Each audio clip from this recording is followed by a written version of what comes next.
Millones de cristianos esperan el día del juicio final, pero millones de musulmanes también. El detalle es este: cuando pones las profecías lado a lado, el héroe de uno es el villano del otro. Hoy voy a mostrarte qué dice cada religión sobre el fin del mundo, pero para que entiendas el espejo que se forma, primero necesito mostrarte las dos caras, empezando por el cristianismo. Para entender el fin del mundo desde la perspectiva cristiana, tenemos que imaginar un reloj de cuenta regresiva que marca los últimos 7 años de la historia humana. Todo comienza cuando un líder político carismático y brillante aparece en la escena mundial, a quien la Biblia llama el anticristo o la bestia. Este no aparece dando miedo, al contrario, trae soluciones. Y es que según las escrituras, llegará un momento donde el planeta entero estará sumido bajo el caos más absoluto. Habrá un incremento de las guerras, el hambre y la destrucción en general. Y es en ese contexto de dolor global donde este gran líder hará su entrada. Su gran logro será firmar un pacto de paz de 7 años que involucra a Israel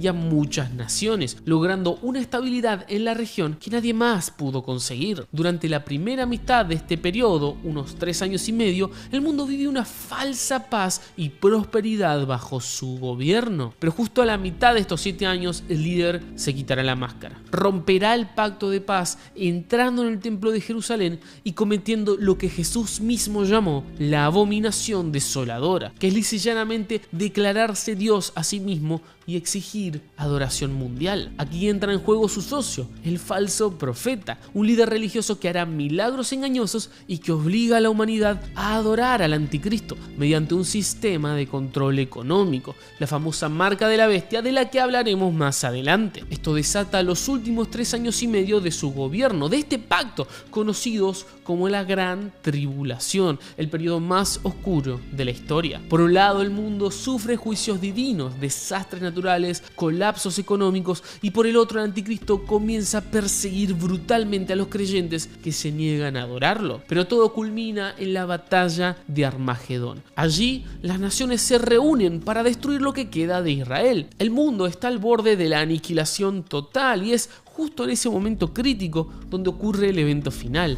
la segunda venida de Cristo. Ahora, esto no es un evento secreto. Jesús aparece visiblemente en el cielo con poder y gloria. Cuenta la Biblia que sus ojos son como llamas de fuego y que en sus vestiduras y en sus muslos tiene escrito este nombre: Rey de Reyes, Señor de Señores. El jinete destruye al anticristo y sus ejércitos e instaura un reino de 1000 años con verdadera paz en la tierra. Este es, amigos, el esquema cristiano a gran escala: una crisis global, un líder falso prometiendo paz, una era de persecución y desastre y un Mesías verdadero llegando al final para salvar el día. Veamos ahora la versión del Islam. El Islam tiene su propio cuerpo de profecías apocalípticas y no están solo en el Corán. La mayoría viene de los hadices, que son los dichos y hechos del profeta Mahoma registrados por sus compañeros. La escatología islámica divide las señales del fin en señales menores y señales mayores. Las señales menores son los indicadores de decadencia moral y social, pérdida del conocimiento religioso, aumento de la ignorancia, prevalencia del adulterio y del alcohol, incremento de los terremotos, derramamiento de sangre y cuestiones similares. Muchos musulmanes creen que estas señales ya se están cumpliendo hoy. Pero pasemos ahora a las señales mayores. La primera de ellas es la aparición del Mahdi, cuyo nombre significa el guiado o el bien encaminado. Él será un descendiente de Mahoma a través de su hija Fátima. Algunas ramas del Islam creen que ya nació y está oculto esperando el momento preciso para entrar en escena. Otros creen que aún no ha nacido, pero todos coinciden en que cuando aparezca, el mundo lo sabrá. Ahora, no te imagines a un líder pacifista. El Mahdi es un conquistador. Los hadices profetizan que liderará la Al-Malhama Al-Kubra, la gran batalla, una guerra masiva contra los romanos, que en la escatología islámica se interpretan como Occidente o la cristiandad europea. Tras esa victoria, el Mahdi cumplirá sus objetivos: unificar a la comunidad islámica, gobernar por 7 años, y aunque algunas tradiciones dicen que su reinado empieza en Damasco o Medina, su objetivo final pareciera ser establecer su capital en Jerusalén, reclamándola como el centro de la justicia divina. Pasamos ahora al segundo protagonista de la escatología islámica, Jesús. Sí,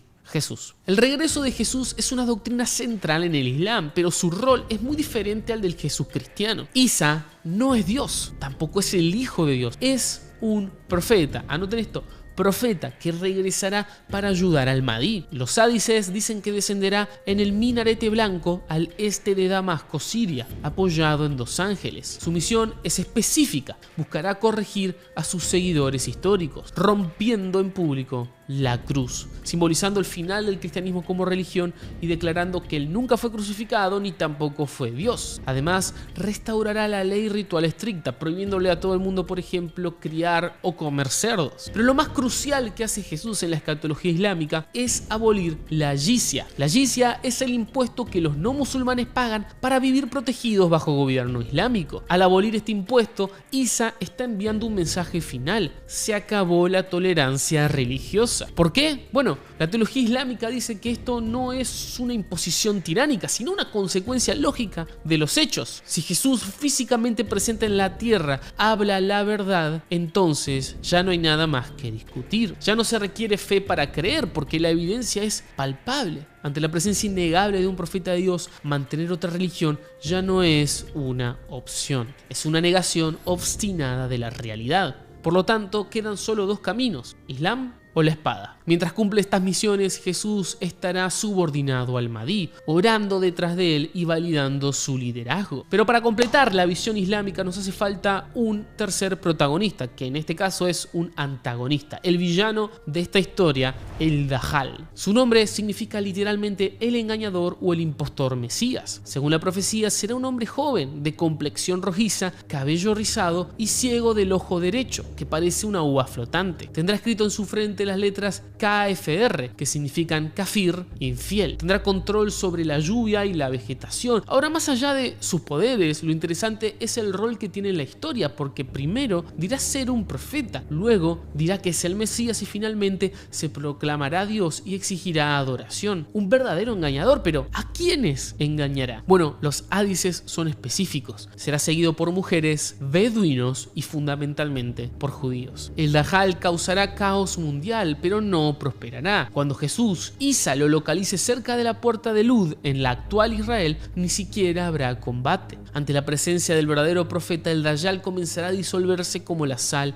en el agua. Isa terminará con él de un golpe de lanza, mostrando su sangre para probar que era mortal y no un dios. Así termina la historia islámica, con la cruz rota, el Dajjal muerto y el mundo unificado bajo la adoración a Alá. Resumidamente, así es el esquema islámico. Si hay musulmanes viendo este video, sepan que he hecho esta investigación con seriedad, consultando sus propias fuentes, el Corán y los hadices, para presentar su visión de la manera más fiel posible, por lo que si en algún detalle técnico he fallado, les pido disculpas de antemano, no fue con intención. Ahora, acabas de escuchar 2 narrativas completamente separadas, la cristiana y la islámica, de libros escritos con siglos de diferencia, en idiomas distintos, por culturas enfrentadas. Pero cuando pones estas profecías lado a lado, descubrís algo que te va a helar la sangre. El Salvador, esperado por el Islam, cumple con precisión el perfil del villano del cristianismo. Y el villano del Islam cumple el perfil del Salvador del cristianismo. Es un espejo verdaderamente perfecto. Quiero que lo mires con atención. El héroe de una religión es el villano de la otra y viceversa. Ahora, esto no es mi interpretación, tampoco una teoría conspirativa de internet, son las profecías que te acabo de contar puestas una al lado de la otra y las coincidencias son demasiado precisas para ser casualidad. En los próximos minutos voy a mostrarte 7 convergencias que construyen este espejo pieza por pieza. Las primeras 4 van a parecer interesantes, la quinta y la sexta inquietantes, pero la séptima es la que explica por qué Satanás diseñó este espejo o por qué Dios permitió que existiera, depende qué es lo que crees. Empecemos a desarmarlo. La primera convergencia es el pacto de los 7 años. Daniel 9:27 es el versículo clave del futurismo cristiano y dice que el príncipe que ha de venir, o sea el anticristo, confirmará un pacto con muchos por una semana. Dentro de la profecía de Daniel, una semana profética son 7 años literales. De ahí se desprende que el pacto de paz dure 7 años. Y como vimos en el Islam, los hadices registrados en Sunan Abu Dawud hablan de un cuarto tratado de paz con los romanos. Pero acá viene la coincidencia matemática. La tradición más fuerte señala que el reinado del Mahdi para mantener esa paz y justicia durará casualmente 7 años. No 6, no 8, 7. Y hay más, porque según tradiciones islámicas, este tratado se firma afirma después de una batalla apocalíptica en Davik, una ciudad real en Siria a 10 kilómetros de la frontera con Turquía. Algo parecido a lo que relata Daniel, el anticristo firma el pacto en medio de caos global y crisis militar. No son diplomacia, son un alto al fuego en ambas perspectivas. Los dos tratados, los dos pactos de paz nacen de las cenizas, duran 7 años e involucran a Israel y las naciones. Pero la segunda convergencia es aún más precisa, porque involucra un pedazo de tierra que 3 religiones reclaman como suyo: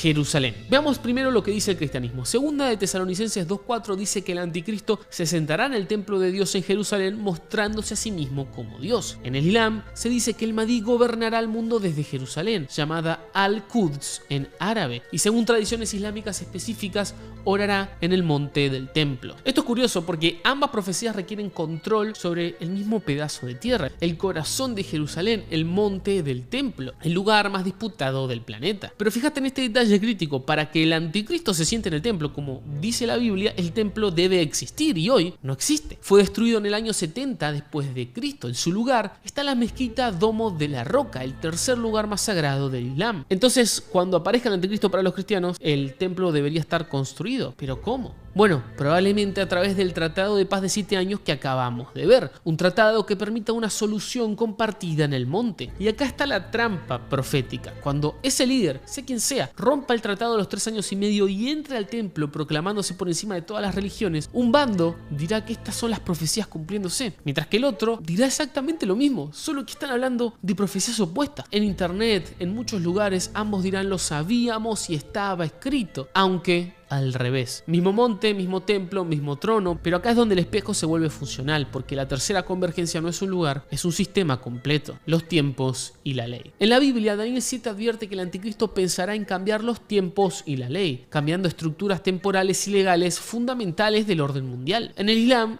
sucede algo parecido. Se dice que el Mahdi restaurará el calendario islámico basado en la égira y ciclos lunares, reemplazando el calendario gregoriano occidental. E impondrá también a nivel global la ley islámica, la Sharia. Para un occidental, para un cristiano, imponer el calendario lunar islámico constituye exactamente un cambio de tiempo. Cambian las fechas y las festividades, el año nuevo, inclusive la forma de medir el día, porque el día islámico comienza al atardecer y no a medianoche. Ni hablar por la imposición de la Sharia como ley global. Literalmente, el sistema legal occidental está basado en el derecho romano y sería reemplazado por jurisprudencia islámica. Pero acá pasa algo fascinante. Desde la perspectiva islámica, esto no sería tiranía u opresión, sino justicia, restauración. Para un musulmán devoto, el Mahdi está limpiando al mundo de la corrupción, la usura y la inmoralidad de Occidente. Está devolviendo el planeta al orden divino.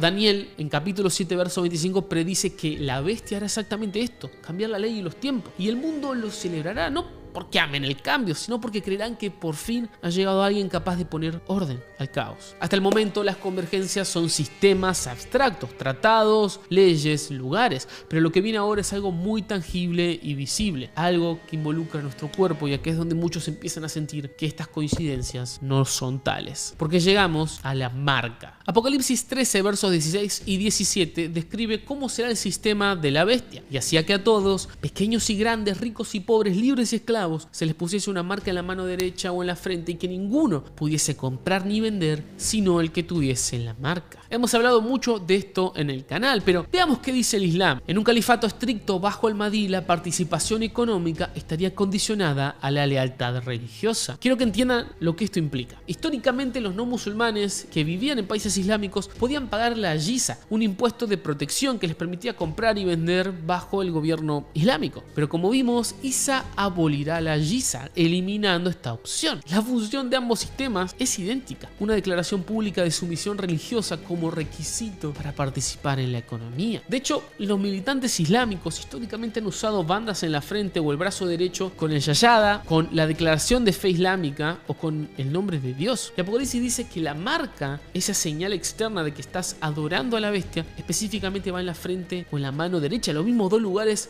donde musulmanes devotos han puesto símbolos de su fe durante hace siglos. Amigos, esto está intenso, pero créanme cuando les digo que no es nada comparado con los que estamos a punto de ver, porque dejaremos de comparar leyes, templos, marcas y tratados para empezar a comparar personas. Y acá es donde nuestro espejo deja de ser interesante y empieza a ser algo aterrador. Veamos qué dice la Biblia. Apocalipsis 13 describe a la segunda bestia, el falso profeta. Tenía 2 cuernos semejantes a los de un cordero, pero hablaba como dragón. En la Biblia el cordero es Jesucristo, exclusivamente él, por lo que esta bestia tenga apariencia de cordero pareciera ser que se asemeja a Jesús, que lo imita o incluso que afirme ser él. Su función es hacer que la tierra y sus habitantes adoren a la primera bestia, el anticristo. Y para hacerlo principalmente realizará proezas y milagros grandes. Será algo así como el ministro de propaganda y ejecución del régimen. Comparemos esta figura con Isa, el Jesús islámico, quien regresa a la tierra para validar al Mahdi. Él rompe la cruz destruyendo el cristianismo, ejecuta a los infieles, realiza milagros y subordina toda su autoridad a su líder.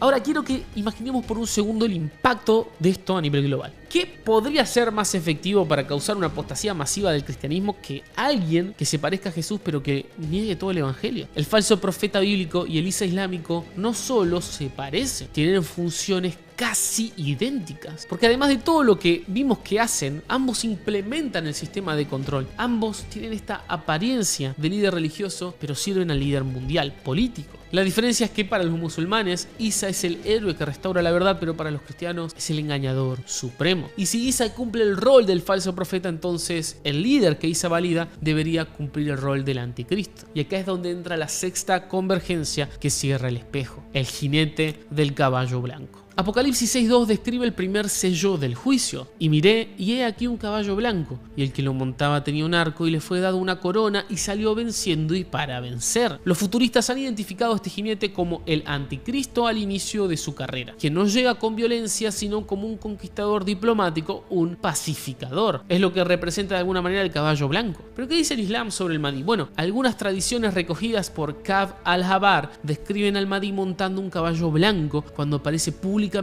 para liderar a los musulmanes a la victoria. Ambos personajes se inician su carrera montados en caballos blancos. Aparecen como salvadores y libertadores, conquistadores de alguna manera. Y acá vuelve a ser inquietante como si apareciera montando el caballo blanco un nuevo líder global que cambiaría la estructura del mundo, el cristianismo se aterraría y el Islam celebraría. Es como si estuviese cumpliendo ambas profecías al mismo tiempo, pero de lados opuestos. Pero paren, porque nos queda la última convergencia. La grieta fundacional, el momento que explica por qué el espejo siquiera existe. Hablamos del Dajjal, Cristo e Israel. Para el cristianismo, al final de la tribulación, todas las naciones del mundo estarán rodeando Jerusalén para destruir a Israel. En ese preciso instante, Jesucristo regresa físicamente en gloria visible. Zacarías 12 profetiza que los judíos mirarán a quien traspasaron y harán una lamentación por él como por hijo unigénito. Romanos 11 dice que luego todo Israel será salvo, que los judíos reconocerán a Jesús como el Mesías que rechazaron. Pareciera ser a grandes rasgos que Cristo viene específicamente a salvar a Israel del aniquilamiento total, siendo su defensor en su hora más oscura, ¿verdad? Bueno, esto tiene un inquietante parecido con lo que el Islam describe que hará su villano, el Dajjal. El Dajjal para el Islam será el líder de los judíos, y los hadices son brutalmente específicos. 70.000 judíos de Irán estarán entre sus primeros y más leales seguidores. Será adorado por ellos como el Mesías que esperaron durante milenios. Y cuando Isa lo mate en la puerta de Lud en Israel, cerca del aeropuerto Ben Gurion, será la victoria final del Islam sobre el engaño judío. Paremos un segundo. Quiero que reflexionemos en esto. Baja del cielo alguien dispuesto a luchar por Israel, a salvar a Israel. Para los cristianos será Jesús en su segunda venida, porque llena todos estos casilleros. Toda esta lista es la completa, pero para el Islam lo que estarán viendo no es a Jesucristo, sino al Dajjal. Estarán convencidos que deben pelear y luchar con él hasta la muerte. Esto es lo inquietante del espejo, que podríamos estar ambos viendo el mismo hecho y tener perspectivas completamente opuestas. Una vez más, aparece un líder trayendo paz, redistribuyendo la riqueza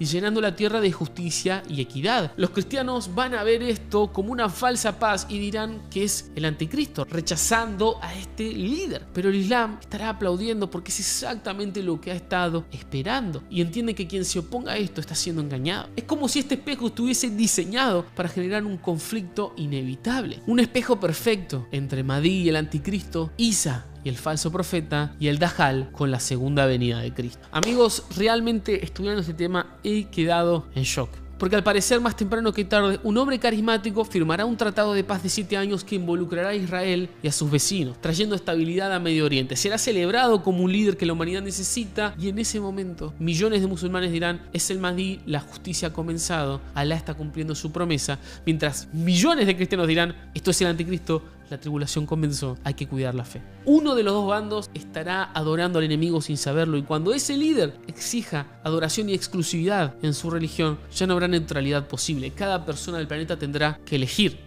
La pregunta no es qué va a pasar, porque ambas religiones dicen que sucederá. La pregunta es: ¿cómo vas a saber que estás o no del lado correcto? ¿Cómo vas a distinguir al salvador del engañador cuando ambos parecen estar cumpliendo las mismas señales, pero desde ángulos opuestos? La respuesta, creo yo, está de verdad en quién es Jesús para vos. Porque si Jesús es Dios y murió en la cruz y resucitó, entonces el Mahdi es el anticristo. Pero si Jesús solo fue un profeta que nunca murió, entonces lo que los cristianos ven como la segunda venida es la aparición del Dajjal. C.S. Lewis decía que hablar de que Jesús fue un gran maestro o alguien que enseñó no tenía sentido, porque él decía de sí mismo ser Dios o el Hijo de Dios. ¿Cómo puede ser un buen maestro, siquiera una buena persona, alguien que dice algo así? Está loco, o es quien dice que es. No hay término medio, o es el Señor y Salvador, o es un lunático o un mentiroso. ¿Vos de qué lado estás? Y bueno, amigos, esto fue el día del juicio en el Islam versus el cristianismo. Los parecidos entre estas religiones que describen el mismo final, pero desde perspectivas opuestas. Si quieres entender cómo empezó esta división hace 4000 años, tengo un video completo sobre la vida de Abraham en un mapa. Ahí te muestro el momento exacto donde el mundo se partió en dos, cuando Abraham tuvo que elegir entre Isaac e Ismael, y cómo esa decisión continúa armando todo acá. Si sos musulmán y querés responder o corregir algo de lo que presenté, los comentarios están abiertos. Esta conversación tiene que suceder, amigos. Nos vemos en el próximo video. Chau.